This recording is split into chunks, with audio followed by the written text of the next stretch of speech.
मेरा नाम टिया है। अभी मैं कॉलेज के लास्ट ईयर में हूँ। हम लोग मिडिल क्लास फैमिली से हैं। मेरी एक बड़ी बहन भी है, जिया। जिया दीदी ने अपनी पढ़ाई पूरी कर ली है और अभी उनकी अच्छी जॉब भी लगी है। मेरी जिंदगी में एक लड़का था, रोहन। हम लोग सोशल मीडिया पर मिले थे। सोशल मीडिया पर प्यार कैसे हो सकता है? पहले मुझे भी ऐसा लगता था, लेकिन जब मुझे भी सोशल मीडिया से प्यार हुआ तो मुझे पता चला प्यार कहीं भी किसी से भी हो सकता है। रोहन की रिक्वेस्ट मेरे सोशल मीडिया पर आई। आमतौर पर मैं ऐसे किसी की रिक्वेस्ट जल्दी से एक्सेप्ट नहीं करती, लेकिन रोहन की प्रोफाइल पिक बहुत अच्छी थी। स्मार्ट था, साथ ही अच्छा पढ़ा लिखा भी था। इसलिए कुछ ही समय में मैंने उसे सोशल मीडिया पर अपनी फ्रेंड लिस्ट में जोड़ लिया। हम दोनों के बीच पहले चैटिंग होती थी, मैसेज से बात होती थी। इस दौरान उसने कभी मेरा नंबर नहीं मांगा, जबकि मैं चाहती थी कि वो ऐसा करे, क्योंकि मुझे उससे बात करना था। अब मैं उस मैसेज से बात नहीं करना चाहती थी। जब उसने मेरा नंबर नहीं मांगा तो मैंने ही एक दिन उससे कहा कि क्या तुम मेरी आवाज नहीं सुनना चाहते? उसने बोला, मैं चाहता तो था, लेकिन तुम कहीं बुरा ना मान जाओ, इसलिए मैंने नहीं मांगा। हम दोनों में अब फोन पर बात होने लगी। 3 महीने तक हम लोग एक दूसरे से बात कर रहे थे, लेकिन मुझे इस बात की हैरानी होती थी कि वो लड़का होकर भी मुझसे वो सब नहीं कह पा रहा था। मैंने ही उसे वीडियो कॉल करने को कहा, लेकिन उसने यह कहकर मना कर दिया कि उसके यहाँ पर नेटवर्क नहीं रहता। करीब 1 या 2 बार उसने वीडियो कॉल किया, लेकिन सिर्फ उसका चेहरा ही दिखाई दिया। बाद में शायद नेटवर्क की वजह से फोन कट जाता था। मेरी पढ़ाई भी पूरी होने वाली थी। मैं भी अब दीदी की तरह जॉब करना चाहती थी। रोहन भी अब मेरी जिंदगी का हिस्सा हो गया था। हम लोग रोज रात को घंटों बात किया करते थे। मेरी दीदी छुट्टी लेकर घर आई और उसने हमें एक सरप्राइज दिया। दीदी ने पापा मम्मी को बताया कि उन्हें कोई पसंद है और शादी करना चाहते हैं, साथ में कमाते हैं। मम्मी और पापा ने कहा कि ठीक है, उन्हें घर बुलाओ। रात रोहन को भी मैंने यह बात बताई कि दीदी को कोई पसंद है। अभी तक रोहन ने मुझे प्रपोज नहीं किया था। मैं चाहती थी कि वो करे, लेकिन मैं यह नहीं चाहती थी कि वो यह भी फोन पर हो। और इस बार पहल करके मैं उसे नहीं बताना चाहती थी। मैं चाहती थी कि वो यह बात खुद बोले। अगले दिन सुबह से तैयारियां चल रही थी। दीदी मैं तैयार होने लगे। मम्मी कुछ घर में ही नाश्ता बना रही थी। हम सब उनका इंतजार कर रहे थे। दीदी ने मुझे उनकी तस्वीर नहीं दिखाई, सिर्फ रात में थोड़ी देर के लिए फोन पर बात जरूर करवाई थी। मैंने भी कहा था कि कल ही आपको देख लेंगे। आखिरकार वो लोग आ गए। दीदी और मैं अभी किचन में थे, वो लोग आकर हॉल में बैठ गए थे। मैं बाहर गई, उन्हें देखा, लेकिन लड़के को देखते ही मेरे पैरों तले जमीन निकल गई। वो कोई और नहीं बल्कि रोहन था। रोहन ने मेरी तरफ देखा, लेकिन उसने ऐसे जताया जैसे कि वो मुझे पहचानता ही नहीं। मेरी दीदी रोहन से शादी करने वाली थी, जो मुझसे कई महीनों से बात कर रहा था। एक तरह से हम लोग ऑनलाइन डेट ही कर रहे थे। मैंने उसी समय रोहन को फोन किया, लेकिन उसका नंबर स्विच ऑफ आ रहा था। घर वालों को रोहन पसंद आ गया था। जब वो लोग जाने लगे, तब मैं एक बार और रोहन के सामने गई, लेकिन अभी भी ऐसे जता रहा था जैसे कि मुझे नहीं जानता है।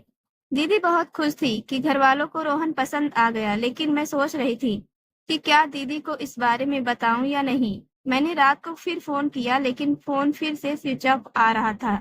उसने सोशल मीडिया अकाउंट भी डिलीट कर दिया था। जिस इंसान से मैं प्यार करने लगी थी, वो इंसान अब मेरी बड़ी बहन के साथ शादी करने जा रहा था। मैंने भी सोचा कि अगर मेरी बहन खुश है, तो मैं भी यह बात को भूल जाती हूँ।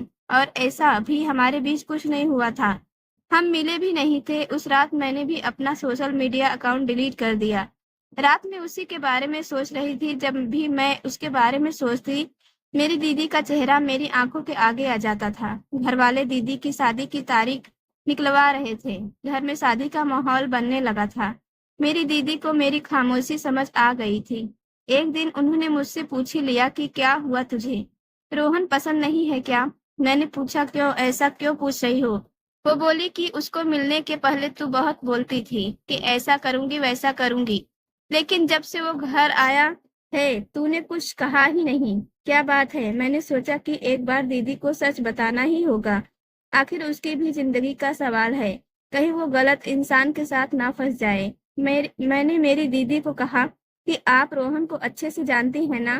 कहीं ऐसा तो नहीं कि वो आपको धोखा दे रहा हो या कुछ छिपा रहा हो। मेरा इतने बोलने पर मेरी दीदी ने मेरा ऐसा कहने का कारण जानना चाहा। और फिर मैं दीदी को बिना बताए नहीं रह पाई। मैंने सारी बात उन्हें बताई। दीदी को भी यकीन नहीं हुआ, पर वो जानती है कि मैं झूठ नहीं बोलती। मेरी दीदी ने रोहन को मिलने बुलाया, मैं भी उनके साथ ही गई। हम लोग एक रेस्टोरेंट में मिले। दीदी का चेहरा उतरा हुआ था। रोहन ने आते ही हाय किया। दीदी ने उससे सीधा पूछा, टिया कुछ कह रही है रोहन?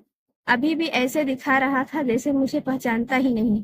दीदी ने कहा, तुमने टिया को डेट किया? ऑनलाइन, वो भी 6 महीने। तुम्हारी इससे वीडियो कॉलिंग पर बात भी हुई? रोहन यह सुनकर थोड़ी देर चुप रहा, फिर उसने कुछ ऐसा बताया जो मैंने सोचा भी नहीं था।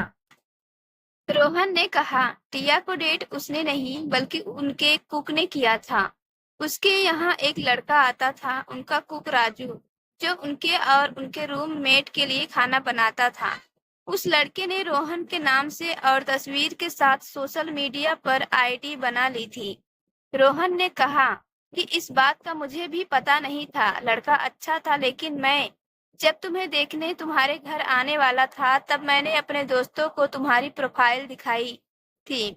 उस समय वो भी वहीं था जिसमें तुम्हारी बहन भी थी, और उसी रात बोला कि वो अपने घर जा रहा है, और जाते जाते वो माफी मांग रहा था कि उसने मेरे नाम से ऐसा किया। साथ ही मेरी फोटो भी उसमें डाली।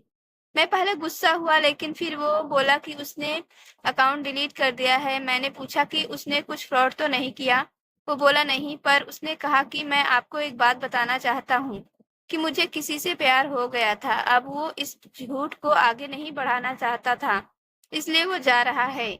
मैंने पूछा जाने की क्या जरूरत है, और बोला शायद आपको इसका जवाब मिल जाएगा, और वो ऐसा कहकर अपने गांव चला गया। वीडियो कॉल पर भी उसी ने कहा था कि मेरी फ्रेंड को हाय बोल दो, इसलिए मैं हाय आया था। तुमने तो उससे बात की है क्या?